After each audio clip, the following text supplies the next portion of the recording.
As those of you who subscribe and keep up to date with the channel will know, we have now taken a look at the 7 best players in every position during the 2010s. With the players done and dusted, ahead of my video on our Ultimate 11 of the decade, today we turn our attention to managers. To those of you who are new to the channel and or to the series and might want to watch the whole thing, there is a playlist solely for these videos on our channel, and obviously, feel free to subscribe today to stay up to date in the future. It was more difficult picking my 7 best managers of the decade than it was picking the 7 best players in any position. A manager's career is much more prone to inconsistency. Very few managers have gone the entire decade without getting sacked in a cutthroat industry, and the result is that you have to account for the amount of time spent outside of the game with some. Whilst the player 7s are based on the players' talents and performances over the last 10 years, meaning trophy cabinets were noted but were not a defining factor, with a manager, the success and failure of an entire team falls firmly at their door. It's very difficult comparing the decades of someone like Eddie Howe, who has performed miracles at Bournemouth but hasn't won or come particularly close to winning a major trophy, with someone like Zinedine Zidane, who has only managed for about 3 years this decade, and the jury is still out with regards to just how good a manager he really is, but he did win a remarkable trio of Champions League titles. Ultimately, the players' ratings were based heavily on consistency and talent over an entire decade, so I see no reason to change that when it comes to managers. There's also no point shying away from the fact that trophies are the currency of managers at the highest level, and surely, for the purposes of a 7 like this, we have to be looking at managers at the highest level, so trophies will play a big part. Sorry Maurizio. Here are my views on the 7 best managers of the decade. Antonio Conte. Getting us started in this 7 is the man whose team currently top the Serie A table. Antonio Conte is undeniably one of the finest managers in world football. Aged 50, he began the decade in charge of Atalanta, where he resigned in January 2010. He dropped down to Serie B with Siena, winning promotion in his debut campaign and immediately being plucked into perhaps the biggest job in Italy, Juventus boss. Juventus was still very much recovering from the Calciopoli scandal when Conte arrived, and they had finished 7th in each of the previous 2 campaigns, a million miles away from winning the Scudetto.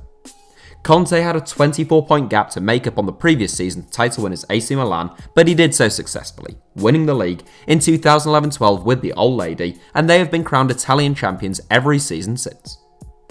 Following 3 titles in 3 seasons, Conte was appointed Italy boss after the 2014 World Cup. In his only major tournament, Italy performed above expectations, topping their group, knocking out reigning European champions Spain, and only losing to reigning world champions Germany on penalties. Then came a move to the Premier League with Chelsea, where Conte turned the Blues around from mid-table mediocrity to a comfortable Premier League title. Last summer, he joined Inter Milan, who now look the biggest threat to Juventus' monopoly when it comes to Serie A titles. Didier Deschamps. One of the other tricky elements to this manager's 7 is comparing the talents and achievements of club managers with that of international managers. International management is very different to club management, but Didier Deschamps is someone who has excelled in both this decade. The 51-year-old began the decade with his former club Marseille, where he won a Ligue 1 title in May 2010. In 3 seasons with Marseille, Deschamps won 6 trophies and over 50% of his games. His results at Marseille earned him the France job in the summer of 2012, with Laurent Blanc resigning after Euro 2012. Deschamps had a lot of talented young players available to him with France, and he wasted no time giving them the chance to impress. At the 2014 World Cup, France won their group and only lost 1-0 in the quarter-finals to eventual winners Germany. His team had matured by the time Euro 2016 came around, where France would also have home advantage. They won their group and beat Ireland, Iceland and Germany en route to the final, where an Eder stunner in extra time denied them the trophy. They bounced back 2 years later in Russia, where they and Belgium always looked like the strongest sides. France beat Belgium in the semi-finals and Croatia fairly comfortably in the final, as Deschamps guided France to their first World Cup in 20 years, having won the first as captain and the second as manager. Carlo Ancelotti. Looking ahead to the start of the next decade in football, and there are many fascinating topics to follow, one of which will be how Carlo Ancelotti gets on at Everton. Ancelotti is the joint most successful manager of all time when it comes to European trophies, and he's won the Champions League 3 times as a manager. Only one of those 3, in 2014 with Real Madrid, came this decade, but Ancelotti has still had an impressive 10 years. He began the decade at Chelsea, where he won a Premier League and FA Cup double in his debut campaign, but still lost his job in May of 2011. The Italian then spent a year and a half at PSG, guiding the club to their first Ligue 1 title in almost 20 years in his only full season in charge of the Parisians. Ancelotti left PSG after getting a call from Real Madrid about replacing Jose Mourinho in 2013, and he took over at the Bernabeu with Paul Clement and Zinedine Zidane as his assistants. Ancelotti won a remarkable 75% of his games in charge of Real, helping the club to 4 trophies in just 2 seasons.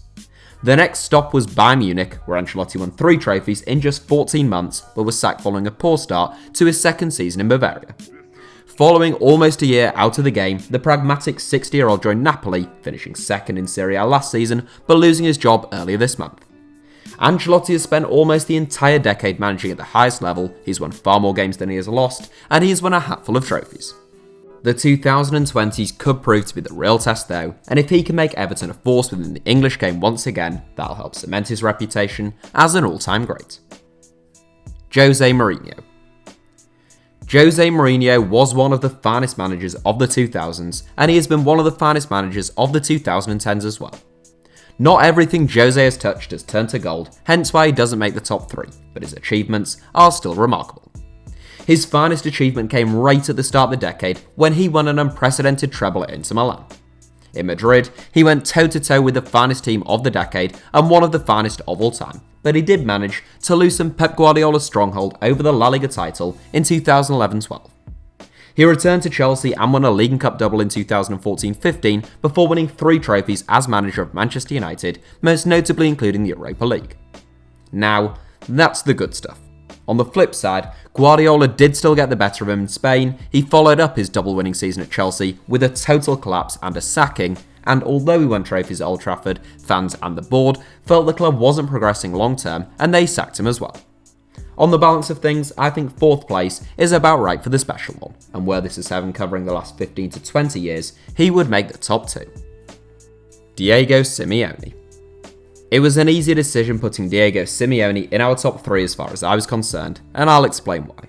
The 49-year-old has spent the vast majority of this decade with Atletico Madrid, where he has completely transformed the club. Appointed in December 2011, he inherited a club that had finished 7th the previous season and looked unlikely to finish that high in the 2011-12 campaign. There was an immediate new manager bounce in the Spanish capital, and not only did Simeone inspire the team to a 5th place finish, he also guided them to Europa League triumph. The following season, the club climbed to 3rd in the La Liga table, and Simeone's side haven't finished outside the top 3 in Spain's top flight since. In the last 2 seasons, the club have finished 2nd in La Liga, above their near neighbours Real Madrid, but their finest achievement came in the 2013-14 season. Simeone had clearly built a strong, resolute and well-drilled side, but few expected them to win a La Liga title. However, in 2014, for the first time in almost 20 years, that's exactly what the club did. Simeone also masterminded a Copa del Rey success in 2013, a 2nd Europa League trophy in 2018, and 2 runners-up medals as a losing finalist in the Champions League in 2014 and 2016.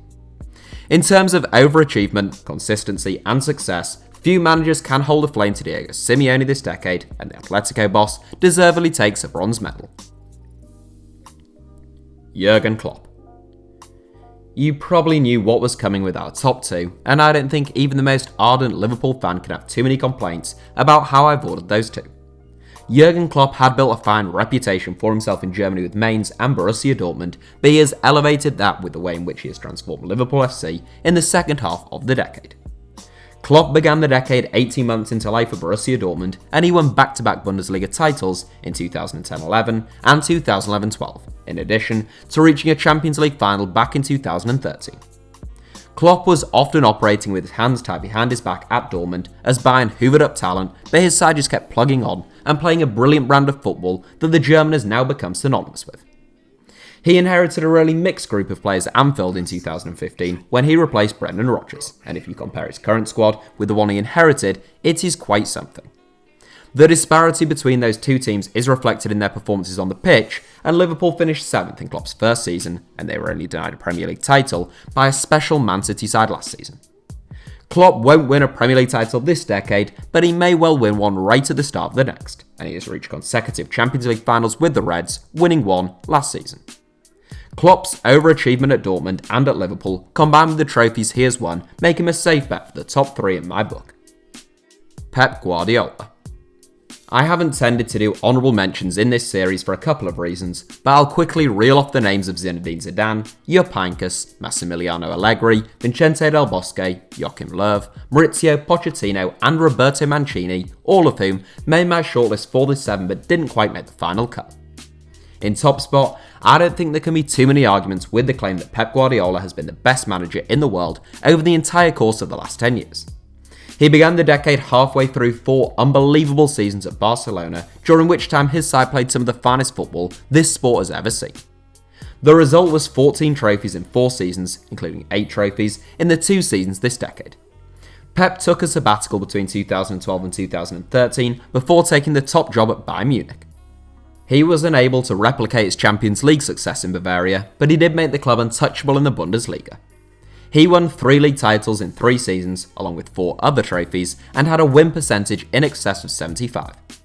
In the summer of 2016, Guardiola was appointed Man City boss, and he came under real scrutiny following a 3rd place finish in his debut campaign. People said he'd have to change the way he played, that the Premier League was too physical, etc, etc. Guardiola continued to be an idealist, and over the next 2 seasons, Man City won 198 points, the 2 best campaigns in Premier League history in terms of points tallies. The Citizens have also won 5 other trophies under Guardiola, taking his total tally for the decade up to 22. Discounting his 1-year sabbatical, that's an average of 2.5 trophies per season, which isn't bad going. The criticism of Guardiola has always been that he inherits great teams and gets loads of money to spend, which is true to a certain extent, but it's also true of many other managers, none of whom improve their players, win relentlessly, and play a beautiful brand of football quite like Pep. That's it for today's 7. Thanks for watching, give us a like if you enjoyed the video, and obviously make sure you're subscribed to HITC Sevens. Also, if you're watching on mobile, just try tapping your screen now, apparently that is sometimes required to bring up our little subscribe button and a couple of other videos that YouTube thinks you might enjoy.